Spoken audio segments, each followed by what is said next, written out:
Tudo isso surgiu quando uma amiga me disse que ela entrou sem querer numa discussão com cara de Facebook, mas ao vivo. E a pessoa perguntou para ela, mas quem é você para poder discutir essas questões? Bom, respondendo a pergunta dessa pessoa, se você faz parte do planeta Terra, ou então se você é de Marte, mas conseguiu interceptar essa mensagem, você é mais que bem-vindo, você tem a obrigação de fazer parte dessa conversa. Oi, gente bonita, tudo bem? Hoje eu decidi gravar um vídeo para vocês falando sobre alguns termos que a gente escuta tanto nas discussões que acontecem. Mas primeiro eu preciso fazer alguns esclarecimentos muito importantes. Não, você não perdeu a eleição que me escolheu a representante de todo o povo negro do planeta. Portanto, tudo que eu vou falar hoje é apenas a minha percepção sobre esses assuntos. Assuntos pelos quais eu tenho, para alguns casos, uma opinião muito bem formada e para outros eu mudo de ideia a cada discussão. E é isso que eu gostaria de propor para vocês, que vocês possam conhecer melhor do que a gente está falando. E aqui na descrição do vídeo eu faço questão de colocar um link para que vocês possam escutar mais sobre esses assuntos e com a palavra serão os especialistas. Vamos lá? Lugar de fala. O que significa lugar de fala? Eu já fiz muitas coisas sobre solidão da mulher negra e às vezes vem homens brancos dizerem para mim que isso não existe, que é um absurdo. Lugar de fala é isso, é você saber a hora de se calar e escutar outra pessoa e é saber a hora de você, que diz que faça parte de um grupo que seja minoria ou então que está sendo preterido, exigir que você tem direito a falar. Especialmente nesse mundo onde a gente sabe que as pessoas que têm direito à voz são sempre muito parecidas entre si. Acho que vocês entenderam, né? E a gente pode pular também para privilégio. Na verdade, a gente vai falar sobre privilégio branco. Só que vocês precisam ficar muito tranquilos, a gente não tá falando de culpa. Privilégio é, por exemplo, você nascer alto e por isso você conseguir alcançar coisas que ninguém conseguiria, caso fosse mais baixo. No caso de pessoas brancas, o privilégio vai um pouquinho além. Significa que você não vai ser a maior parte das pessoas que estão na cadeia. Significa que você provavelmente não vai viver o celibato forçado, porque ninguém vai querer se relacionar com você. É disso que se trata o privilégio branco. Nossa, mas é culpa minha nesse branco? Não, não é culpa sua. Agora, a partir do momento que você começa a tirar o direito ou tirar vantagens que outras pessoas teriam por conta disso, aí sim começa a discussão. Outro tema que é muito interessante. Colorismo. Esse é simples de explicar. Quanto mais escuro for a pessoa negra, maior vai ser as consequências, maiores serão as consequências do racismo. Quanto mais clara for a cor de pele desse negro, mais fácil ou menos difícil será a vida que ela leva.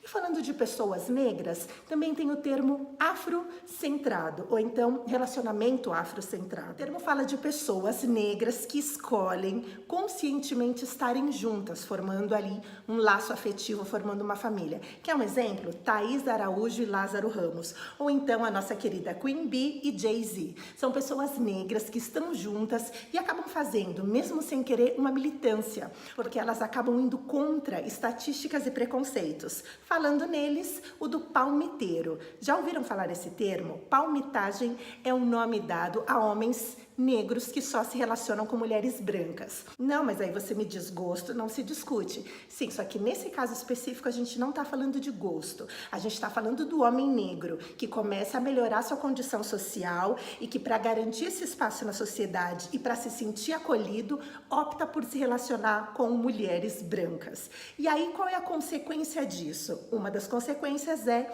a solidão da mulher negra. Monique, que tanto você fala disso. Solidão da mulher negra não significa só que mulheres negras são as que casam menos. Ela não vai ter par na festa junina, eu adoro dar esse exemplo, ainda mais agora em junho. Significa também que ela vai ser preterida nas brincadeiras e ela não vai se sentir representada nem nas bonecas, nem na sala de aula e nem na televisão. Se o nome disso não é solidão, eu não sei o que é.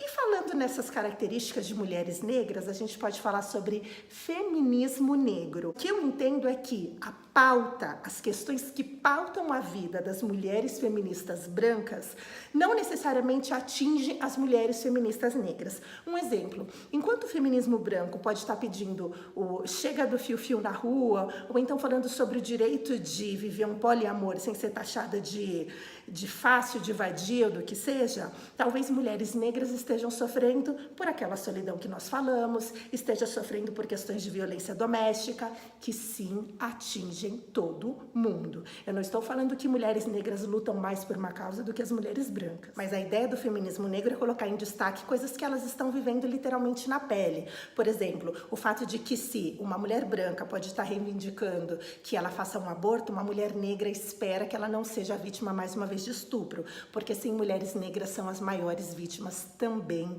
disso. E aí, se a gente seguir na nossa lista, a gente também pode falar de diáspora ou diáspora africana. Diáspora é um termo que, na verdade, surgiu a partir dos estudos religiosos judaicos e fala sobre a dispersão de um povo por questões religiosas que são expulsos da sua terra.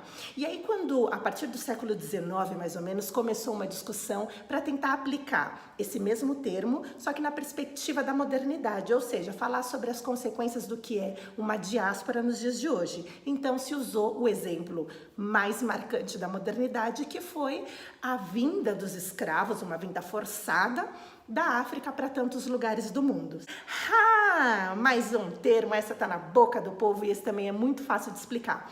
Apropriação cultural. Apropriação cultural significa pegar elementos de uma cultura e tirar do contexto, mas é fácil de você entender. Você passa o ano todo fazendo piadinhas e dizendo, por exemplo, que os índios são preguiçosos. Só que aí quando você vai num super show pop ou então num concerto, sei lá, Coachella, não lembro como que se chama, você coloca um cocar maravilhoso para combinar com o seu look.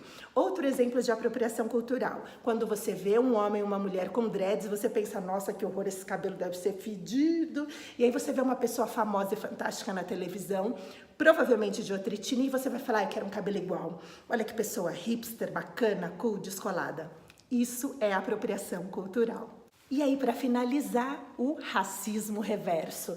Isso rende polêmica entre os brancos e entre os negros. Racismo reverso nada mais é do que o preconceito que um branco sofreria vindo de uma pessoa negra. A discussão mora onde? Com o fato de que a palavra racismo significa você ser preterido, você ser prejudicado por conta da sua etnia e da sua origem por uma pessoa que está em posição de poder. Agora, se você partir do pressuposto de que negros não ocupam posição de poder ou de opressor, aí você já deixa cair por terra todo o conceito do racismo reverso. Espero que vocês tenham gostado e um beijo até o próximo vídeo. Tchau!